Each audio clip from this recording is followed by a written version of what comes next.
Hello students. Today we are going to cover very important topic, that is equilibrium price determination. How the price of any product determined.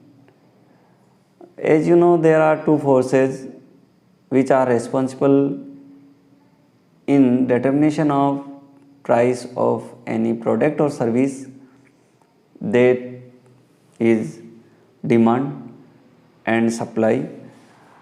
I hope you have basic knowledge about demand and supply. You have studied about demand and supply in your earlier class. So we will study equilibrium price determination in our today's lecture. So let's start. Before I start, we should overview what we are going to study in our today's lecture: demand, supply, equilibrium price and its market equilibrium, changes in market prices, and at the end of lecture we will take some case studies. So let's begin. What is demand? Demand is defined as various quantities of a product which a consumer purchases at different price at a given time, other things being equal. When other things are constant,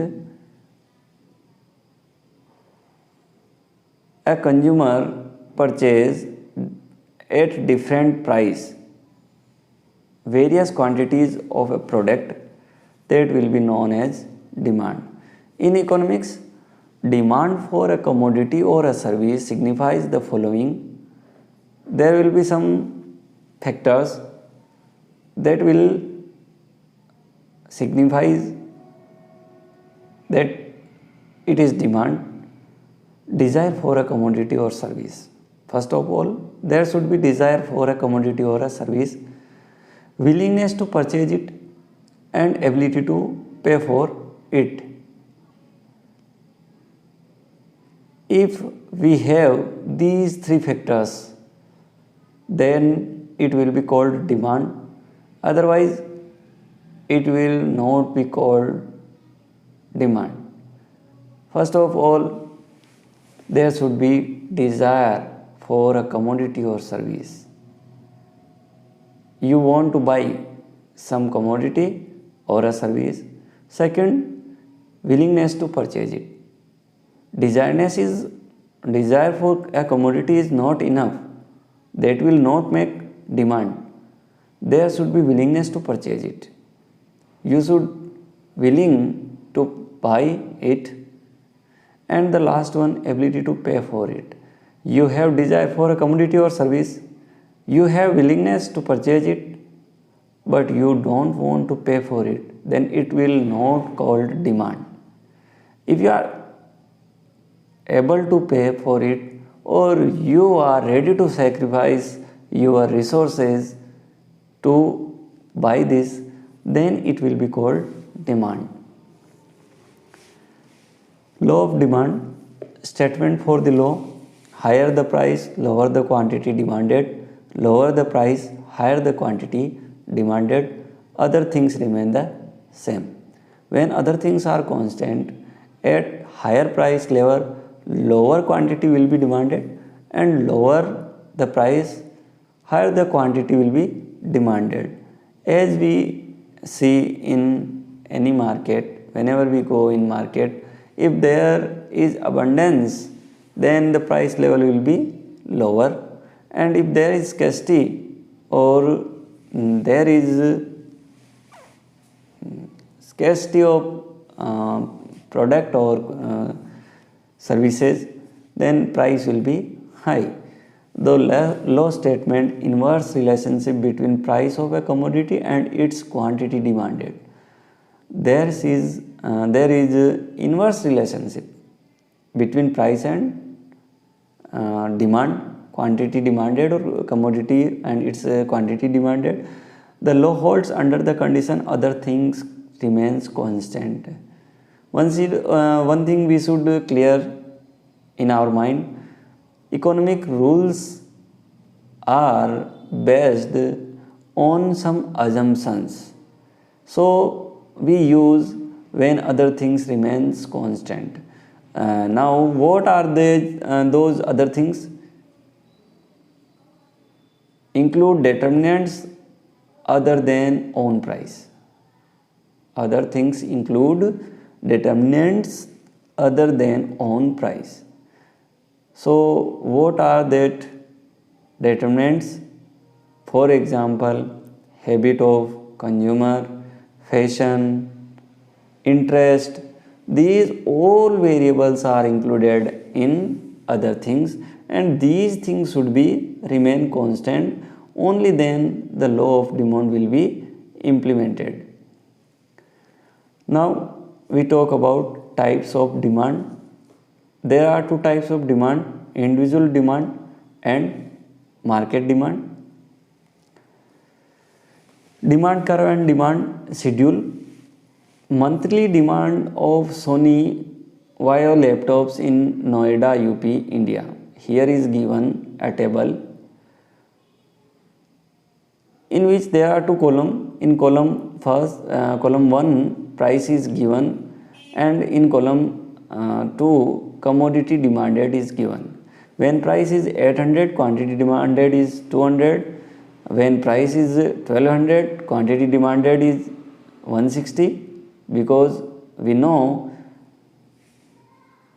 when price increase, quantity demanded decrease, and when price is 1600, quantity demanded decreases to 120. When price increases to 1800, quantity demanded decreases to 100, and so on. 2080, 2260, 2440, and 2800 zero demand. When we show these data in a graph, you can see in this graph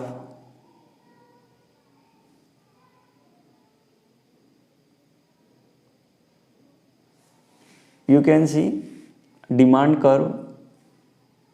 On x-axis, quantity demanded is shown 40, 60, 80. This is quantity demanded. And on y-axis, price level of commodity is shown. So if we place these data on graph, this graphical presentation will be shown. Now market demand schedule. Price in kilogram of mangoes is given in column A. Quantity demanded per week in units of individual A is given in column 2. For individual B is given in column 3. For individual C is given in column 4, and total of all three individuals A plus B plus C is shown in column number 4.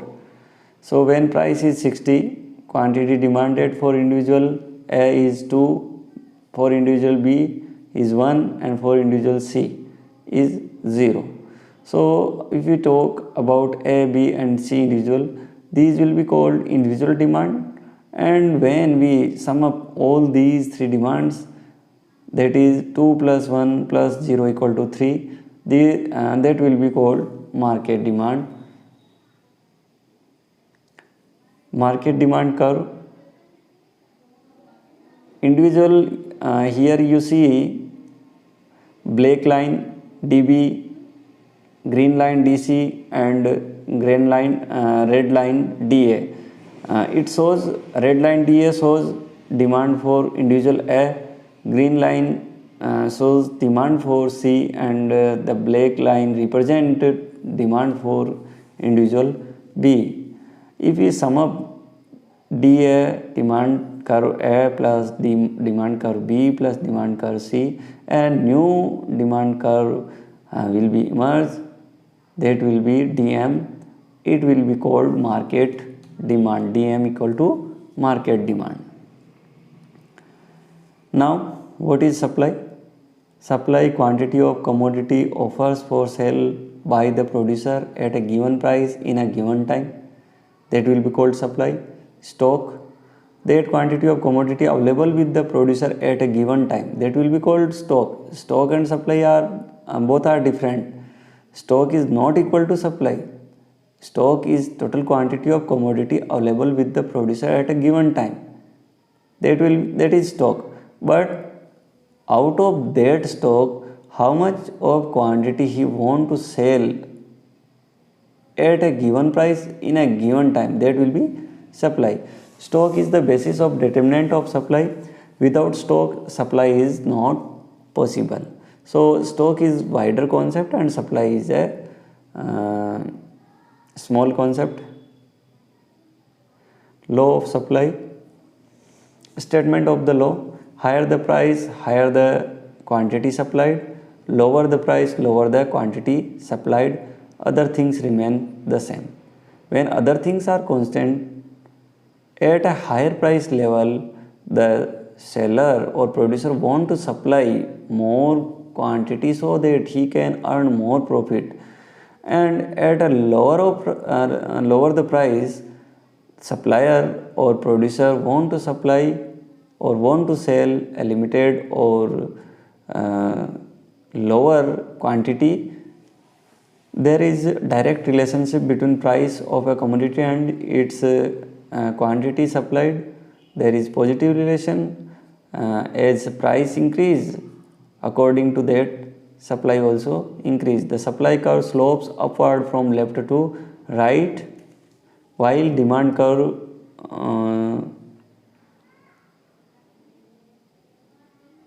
slopes right to left. Supply curve and supply schedule. Monthly supply of Vaio laptops in Noida, UP, India by Sony, same as demand. Here supply schedule is given.